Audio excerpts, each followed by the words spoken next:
पवन सिंह का गाना भाई महीने में एक ही आता है या दो आता है या तीन आता है भाई, ट्रेंड करता है भाई नंबर 1 पे, लेकिन ज़बरदस्त गाना आता है भाई। मेरा नाम खुर्शीद शाह है, तो मैं बात करने वाला हूँ आज पावर स्टार पवन सिंह का भाई, जो इनका गाना है भाई आरा से उठलाली का गाना है भाई। आरा के उठलाली में, बलिया के बाली में। तो ये गाना भाई आप लोग को देखने के बाद में इस पर रिव्यू करने वाले हैं भाई। तो आप लोग को वीडियो अगर अच्छी लगी हो तो लाइक करें और स्टार्ट करते हैं भाई। तो थोड़ा कैमरामैन मैडम जी का भाई फेस दिखाइएगा, कैसे एक्शन कर रही हैं।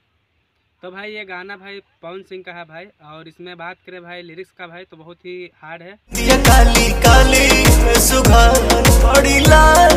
और ट्रेंडिंग में अभी भी नंबर 1 पे ये गाना बना हुआ भाई। और पवन भैया का गाना है भाई, तो बहुत ही खूबसूरत गाना है भाई। और जो इसमें लिरिक्स दिखाया गया भाई वो बहुत ही खतरनाक है भाई, इसके वजह से भाई अभी भी ट्रेंड कर रहा है भाई ये।